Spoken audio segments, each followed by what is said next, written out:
back, listeners, to our podcast. We are on our third episode, and this is going to be about moving forward, life after autism diagnosis.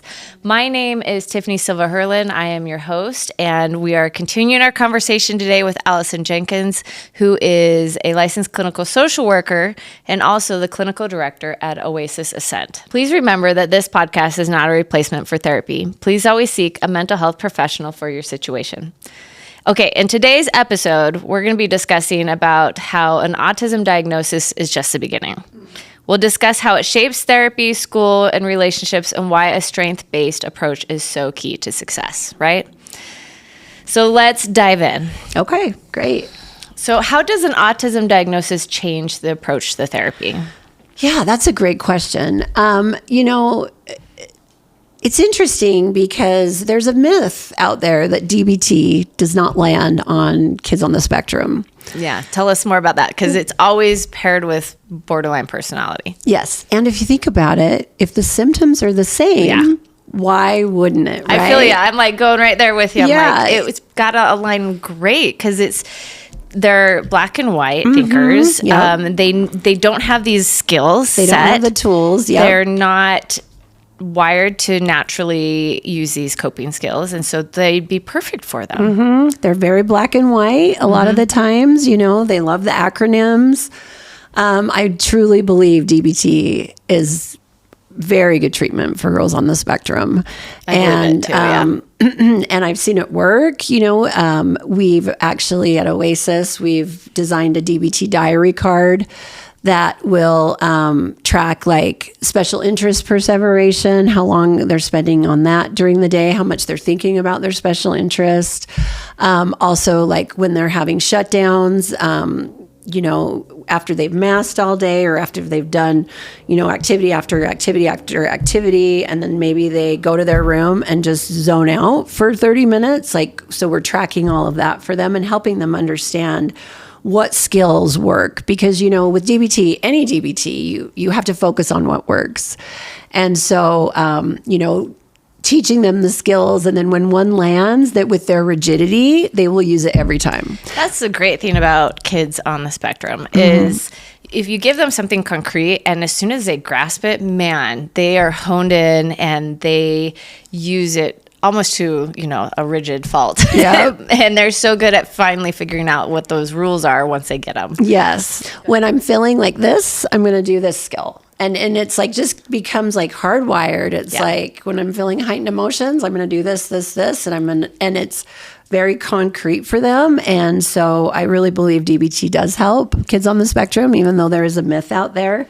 And of course, we're always using a strength-based approach. So, what does that mean? Strength-based means we focus on their strengths rather than what they are doing wrong, right? Instead of the negative behaviors and problems. Yep. And remember, these kids a lot of them have RSD, rejection sensitivity disorder. What does that mean for our listeners? That means that if they're doing, they're trying to fit in and they're trying to socially adapt. And a lot of times they're not able to do that, especially in early childhood. So when they're told over and over, like, don't do this, don't do this, don't do this, this isn't right, you don't do this right, there becomes something called rejection sensitivity disorder.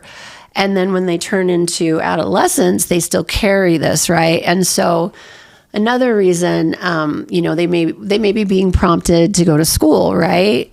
Or they're, socially not doing something right. And then they feel that rejection sensitivity, especially in treatment when I'm trying to help the girls learn how to let their mask down and how to be socially who they are, I guess, focused on their strengths. Be more authentic and vulnerable. Be more authentic. Yeah, a lot of times they don't want to, because when they've let their mask down, they get criticized or like, why aren't you doing this right? And so their mask is always up because they don't want that, right? Yeah. And so helping them, it's just a delicate balance of like helping them when they mask, when they have to mask, right? Or they feel like they socially have to mask, how do they reset when they let their mask down in appropriate ways? And then also how to let their mask down and be their authentic selves. Sometimes they may have to wear a mask. Say, they're doing an interview, a job interview. Okay, you are going to have to mask for that. So how are you going to take care of yourself after you mask for an hour? And so the strength-based approach is we really look at all the positives that they do, right? How to make it and how to like incorporate that. How do we improve their self-esteem and focus on their strengths, rather than what they're doing wrong. Which, I mean, research would show you that when you're focused on the positive versus the negative, you're going to get greater change in behavior and greater change overall. Right. It's so normal for us to focus on the negative. I know. We're I don't wired know why that way. Is. I mean, I think we're a bit wired, right? It keeps us safe. If you look back and say, starting back in the caveman days, like if we're constantly looking for the threats, that's what's going to help us survive. So that's kind of just naturally wired into us. Right. Right.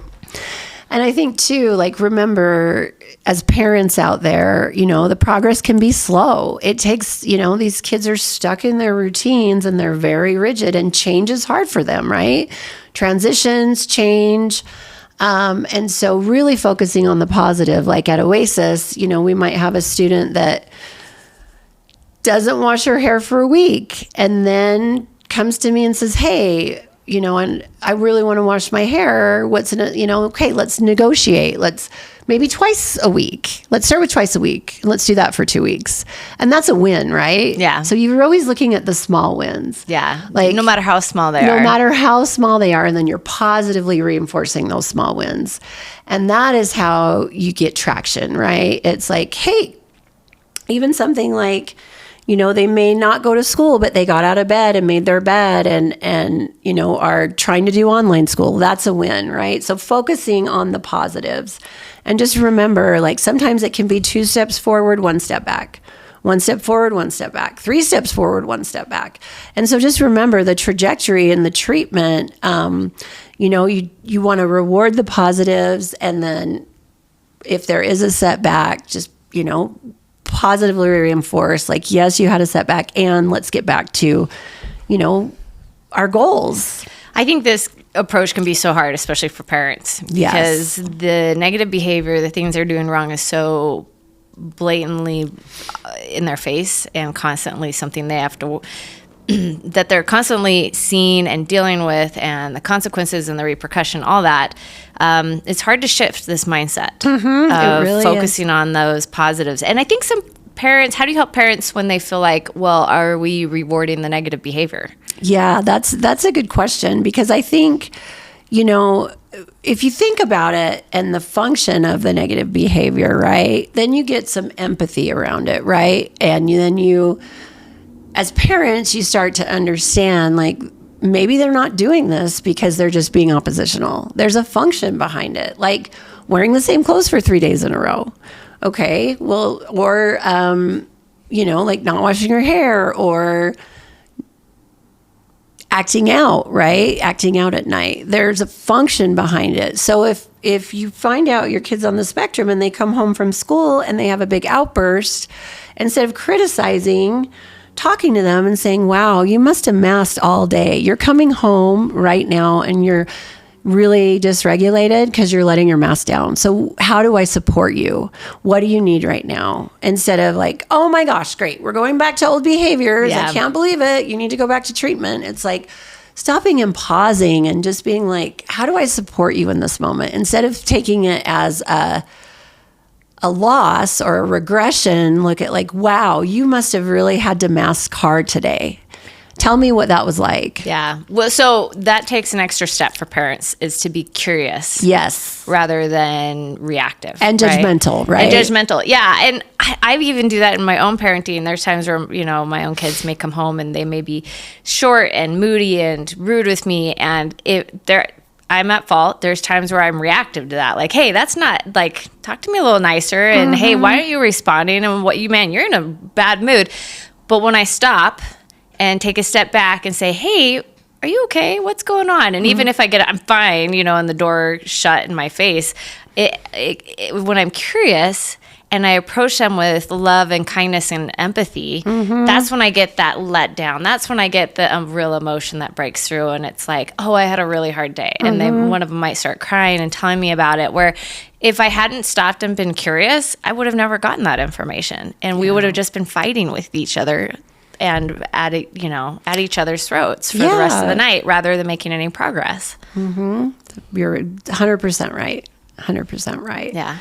But it's a hard step. So I guess I'm validating parents listening, like, that takes a lot of effort. It's not easy. No. It's not easy when you've had a crappy day yourself, Yeah. right? To go home and really validate and listen to your daughter who's struggling. And, but I think too, and remember, it's always about connection. Like I had, oh my gosh, this sweet girl on the spectrum that every morning I would see her, she'd rush up to me and ask if she had packages, right? And she got a lot of packages, but I started to think about it, and because I started to get kind of annoyed with it, right? Like, okay, every day I see her, she's going to rush up to me and ask for packages. But when I thought about the why behind it, that was the way she connected with me every day. That was the way she knew I was here for her. That was the way she knew I was consistent. And so instead of being annoyed that every day she runs up to me saying, hey, did my mom send me any packages? I was like, hey, come in my office. Do you want to sit and just hang out while I do some notes? And so when I started doing that, then the package thing kind of dissipated. But it was just the way to connect. And just remember, they're always trying to connect. We all are. We all are trying to connect. Well, let's take a step back, because I think it's important for parents who may have a daughter who's on the spectrum and misdiagnosed to also look at themselves and realize, like, are they connecting with themselves? Are you taking a step and using empathy for yourself? Because you're dealing with something really hard. If your daughter is on the spectrum, misdiagnosed, you're dealing with a lot. So are you taking a step back when you're reactive and asking yourself what's really going on? Stop and ask yourself, like, what do I need? Am I taking care of myself? Am I using my own skills and toolbox? And getting my own therapy? Because that's going to be a lot for parents to be dealing with. Right. And you're 100% right. Like, there's no identified patient in the family. It's not something that needs to be fixed. And I think that's so important, because everyone in a family system has a role, right? And because you have one child on the spectrum, everyone needs to do their work, right? And everyone's going to be affected by it, because you're a whole system and you all have roles and you're all having, it's a domino effect of how everyone's affecting each other. And if you're reacting to your daughter poorly and then she's reacting back poorly, it's like that needs to be, we need to look at that, right? It's, and especially with the rejection sensitivity, it's like, how do you reframe things? And that is through doing your own work, right? And how do you take care of yourself? So you're getting your own self-care. So you have the energy to do that, right? And one thing I think I was trying to get at is this. If you're being critical of your kids, what is your own voice narrative like? Most likely, you're being pretty critical of yourself. I've found that so often, numerous times working with kids and their parents. When I see this pattern, I have to stop parents and be like, what's going on internally with you as well? Right. Because it's usually going to be the same narrative. Right. So you really can't change the narrative with your kid until you change the narrative with yourself. I love that. So that's so true. Yeah. And, at Oasis, in our short-term residential, like we really encourage parents to do their own work, to get their own therapist, because it's a lot. It's a lot to manage, and you need that outlet. You need, someone to bounce ideas off of on how to react in a different way, because what you're doing isn't working, right? And I just want all the parents to know, if you're doing something and it's not working, we need to change it, right? Yeah. And that's kind of when kids come to Oasis, I'm like, well, whatever we're doing isn't working. So we really need to change the direction or change the interactions, or get your own support and learn your own skills so you can stay regulated and support your child when they are dysregulated. Yeah. And I'm telling you, kids on the spectrum, like I've watched, professors that are in their 50s and they're on the spectrum, and they talk about their outbursts, and they still get emotional shutdowns even at their age. They still get overwhelmed. And so that's nothing that's going to change. They may be able to manage it better, and the bounce back is quicker. And at the same time, like, if this isn't going to change and they're going to struggle with this throughout their life, then what are it's not something that can be just fixed, right? Well, and I think that's another thought that popped in my head is if you suspect that your daughter is on the spectrum and maybe misdiagnosed, or there might be a possibility, I think when families, having talked with other therapists on this particular topic of kids on the spectrum, when families finally come to terms that, one of my children is autistic or on the spectrum, man, there is so much to unpack there. We wish we had a manual for just our kids who are neurotypical. Like, there is no manual for kids on the spectrum. Like you said, you've met one, you've only met one. You've met one. And I guess I want parents to hear, like, you're not alone. It's incredibly overwhelming. And you can't do it alone. It takes a team to work with that. Whether it's a therapist or a friend or family members, there needs to be support, because that is, what's the words I'm looking for? It's a complicated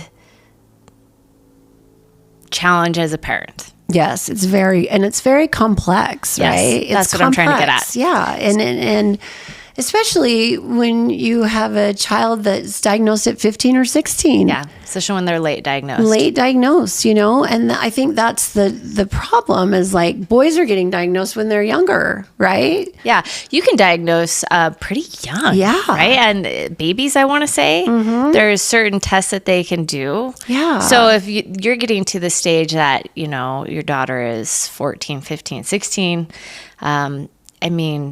you're going to be feeling so many complex emotions, grief, maybe even feeling like you failed a little bit. And all those feelings are valid. Yet at the same time, I guess I want parents to hear that they're not alone. And it takes more than you can provide. And that you probably did the best you could up to that point. And there's hope going forward. There is hope. Yes, there's always hope. Yeah. Always hope. And, this is... The interesting thing is, I hope as this message and more providers get on board with this message, that it's not going to be them misdiagnosed when they're younger, that we'll be able to pick on more clues, and that the research is going to be more evened out, where they start doing more research. There's more better research. Representation of females. And data. Yeah. And so I think that's another thing too, is, like, since it's not in the forefront and it's like the hidden spectrum, it really is. And so I think too, as more girls are getting diagnosed and the message gets out, then you'll have more support as well. And it's not going to be such a shock. It's going to be like, oh, okay. And, some parents are excited because it's an actual diagnosis, right? Yeah. And it gives them somewhere to start, and it's scary. Absolutely. There's a great poem where they talk about how they planned this trip to go to Italy, and they ended up in Holland. Now, Holland's not a terrible place, but it's not Italy, right? And so it's kind of coming to terms of, like, I expected this. I expected my child to look this way. And now I'm coming to the grips of, no, my child actually looks like this. Right. I can't change them. How do I find the beauty while I'm here? And that's where the true growth and healing comes. Yeah. And I'm telling you, like, kids on the spectrum, like, the first, as a clinician, like, they have to know that you like them. They will pick up on it, right? And they read faces. And so that's another thing too. It's like always remembering that, like, when you see, like, I'm so excited to see the girls, right? And then they feel that. And then they're able to open up, right? And we laugh about the funny things they do or the quirky things they do, and turn it into, like, okay, how when you go home, how are you going to turn this into a strength, right? Because it's uniqueness in you. Well, it's a superpower. It is. Yeah. And so I think that, that's always something to remember. Agreed. Yeah. So how can parents and professionals foster a positive understanding of autism? I think just through a lot of psychoeducation. And I think we really, as providers and professionals, need to start shifting the negative connotation around ASD, right? Because it is a superpower. It really is. I mean, any of these diagnoses, my mom was diagnosed with ADHD, and we've talked about it being a superpower for her. While she struggled in certain areas, man, could that woman make a friend with anybody? I mean, she was really smart. While she struggled in like a school setting, she was so smart and just people loved her. Yeah. I mean, there's so many positive, amazing things that she could do because of that. Yeah. Yeah. I think always strength-based, Yeah. And then just remember, like, structure and schedule. These kids need to know what's coming next. Without structure and schedule, what do we call that? Front loading. Front loading, yes. Yeah, letting them know, like, hey, I'm going to turn off the TV in 5 minutes. Right. Or, hey, tomorrow you're going to have a test that you need to prepare for, so now is the time to study. Hey, don't, like helping them write down lists and probably get planners and help, because that's not going to come naturally to them. That executive functioning is not going to be a normal thing for them to do. And I think, too, I love the timer piece, because I use timers a lot with our Spectrum girls. Like, if I have a girl sleeping in and won't get out of bed, and I'll go up to her and I'll say, hey, I know you're having a hard time this morning. I'm going to give you 5 minutes. I'm going to set a timer. You can sleep for 5 more minutes, and then I want you to get up. And that's like getting out of the power struggle. That's allowing them a little more time. And I'll tell them, too, I want you to start processing getting up and getting moving as you're in this next 5 minutes. And 9 times out of 10, they get up, right? Yeah. So that leads me to this question of what strategies like this help autistic individuals thrive in, say, school, work, relationships? Yeah, I think, with the school piece can be tricky, right? Because if they are going back to traditional school, they are still going to have to navigate those social dynamics and the interpersonal relationships, right? And they want connection so badly. And so helping them understand healthy connections and helping them get engaged in healthy activities, right? Like the girl that I was talking about earlier that was the runner, right? That was her special interest. She is probably going to be on the Olympics someday. Yeah, I believe it. And, helping them turn that rigidity towards something positive, right? Yeah. It's like taking the kid who has anger issues and putting him in football, right? Right.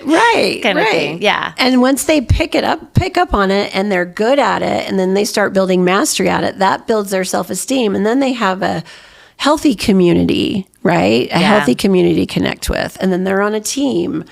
Well, it's the same thing in regards to sexuality, right? Helping them understand, like, we're all sexual beings, yet these type of behaviors are going to get you hurt. Right. They're going to cause trauma. Yes. They could get other people hurt. This is not the way to get this need met. But here's some other ways to get your need met. And it doesn't always have to be sexual. No. Especially for our females who are looking for that connection and maybe don't necessarily, they find the sexual route, but they don't necessarily need that. They may need the emotional connection. And they, like, when I talk to the girls that are, sexually acting out, it's not the sex act at all. Yeah, that's what you're saying. It's not. They're like, it was okay, like no emotion behind it. It's just more of the connecting and feeling valued and wanted. What are some unique strengths and talents that autistic females often bring to the table?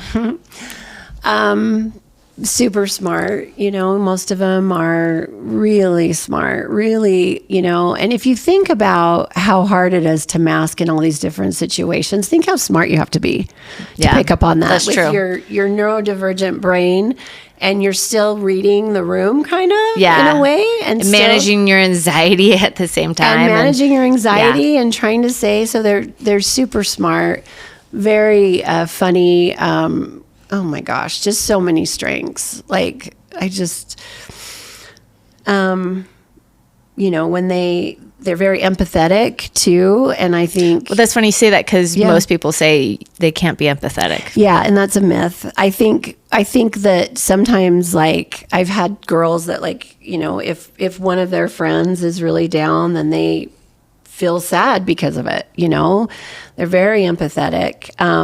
It's hard to put a label on what exactly the strengths may be. When you've met one kid on the spectrum. Yep. When you've met one kid. And so I'm thinking, like, specific students, like, and that's the thing is like, you have to dig into what their strengths are, right? Like art. A lot of them are, art or writing or any hobbies that they've done, anything they've done to kind of self-soothe themselves, right? Yeah. And to kind of reset. Like that's a really good thing to build on. Well, you talked about that perseveration of like the girl who is a runner. Mm-hmm. When you can get them in the right direction on the right course, man, there's no stopping them. And then they need to find their tribe, right? Yep. They need to find their people. Like, who are their people? What do they enjoy? Yeah. Who do they want to hang out with? Yeah. And remember, it's all about connection. Yeah. Like, I can't tell the parents that more. Any behaviors that you see, any like social media stuff, any concern, like, anything that they're doing, it's all about connection and to feel like they fit in and they're accepted by their peers. And so when you shift that lens from, oh, they're attention seeking, they just need attention. Well, we all need attention. Mm-hmm. There's nothing wrong with needing attention. And we're wired for connection. Teaching them to get that in a healthy, appropriate way that can be fulfilling, that's the important step for therapy and helping them have a satisfied and productive and authentic and vulnerable life. Yeah. And just remember, they read you so well because they're masking. They need to know, like, so as a parent, if you come in angry, and they are going to read that and they're going to be like, oh no, what's going on? Well, explain that, because a lot of times people's understanding of someone on the spectrum is they don't read people well. Mm-hmm. So help me. I guess they mean reading faces. Okay. And reading like being in tune with your emotions, right? Gotcha. Maybe sometimes they misinterpret as well. And misinterpret, yeah. Like I had a student once that, I was walking down the hall and I was just in my own little world and she was like, hi, Allison, hi. And I didn't respond. And then I think I was on the phone and I had an angry face and she was so upset, worried about me the rest of the day, Mm-hmm. And so I've just being very mindful about that stuff. She kept asking the staff, is Allison okay? Is Allison okay? Can Allison come talk to me? And so just being very mindful of those little nuances too. And always building on the strength and positively reinforce even the small things, okay. even the things like brushing their teeth, like, hey, you brushed your teeth today. That's a win, right? Yeah. And just remember, progress is 1 step forward, 2 steps back, 3 steps forward, 1 step back, and just being mindful and patient with that process. What resources are available for newly diagnosed individuals and families? Yeah. The first thing that comes to me is like an IEP, right? An individualized education plan with the schools. With that diagnosis, most school districts should provide individualized education plans for these girls, right? Which is what an IEP is for our listeners. Which is what an IEP is, yeah. If they're unaware.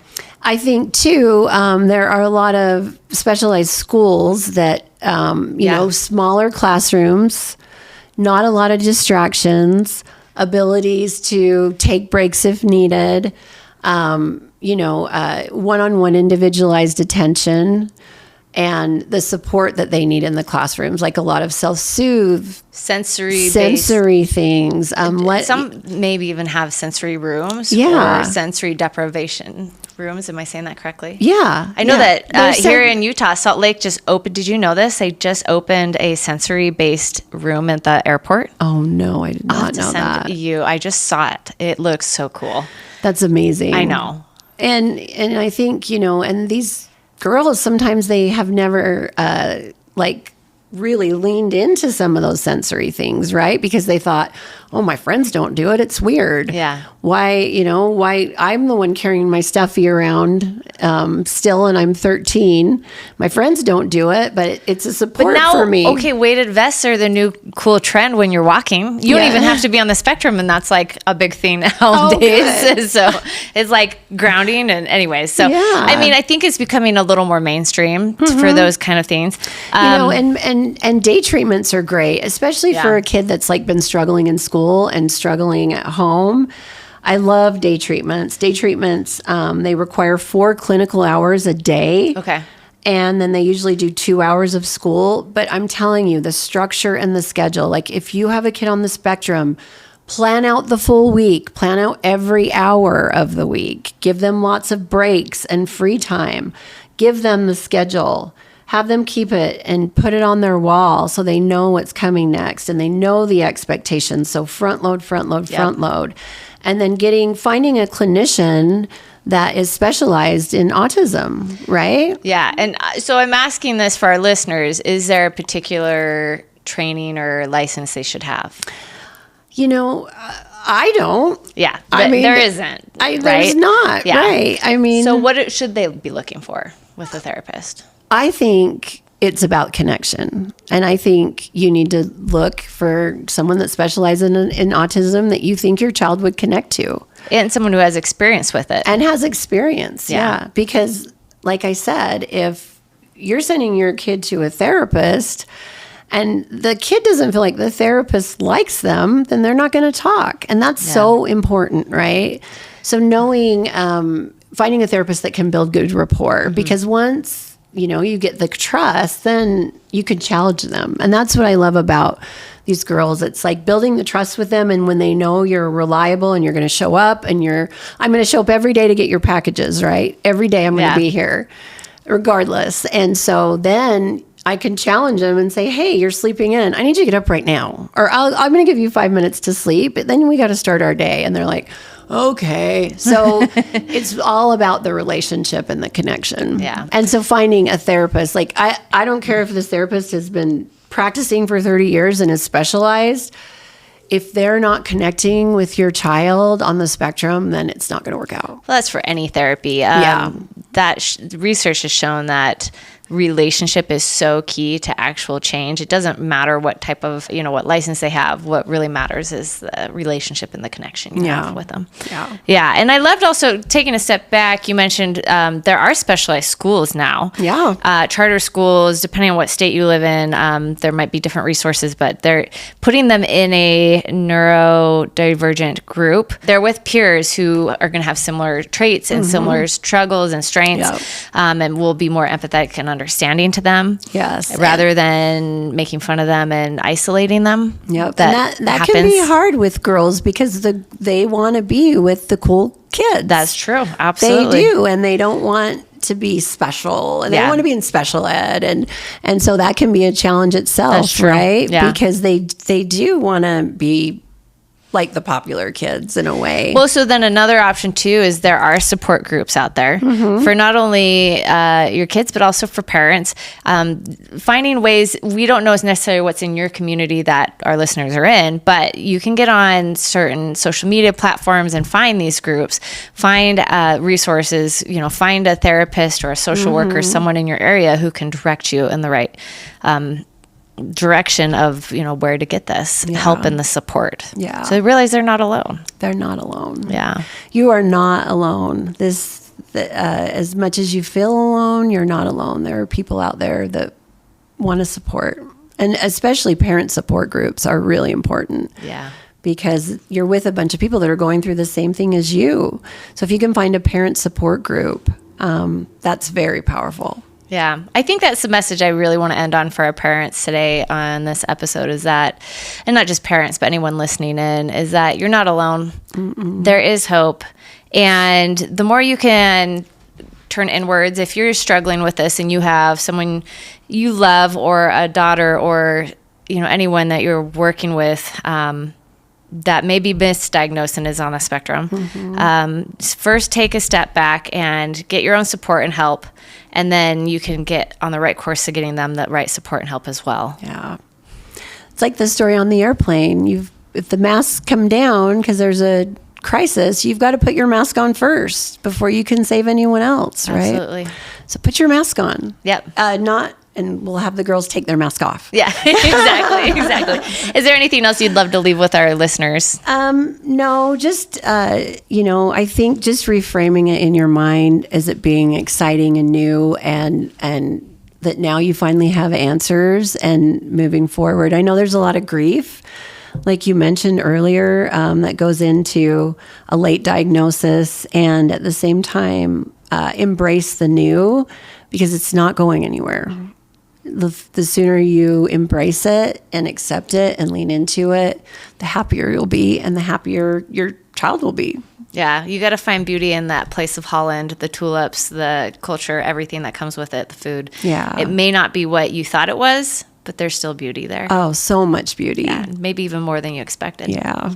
Anyways, listeners, thank you so much for joining us. In our next episode, we're going to be talking about, say that you are at this point where you've tried all these things. You've done outpatient. You've got the support groups.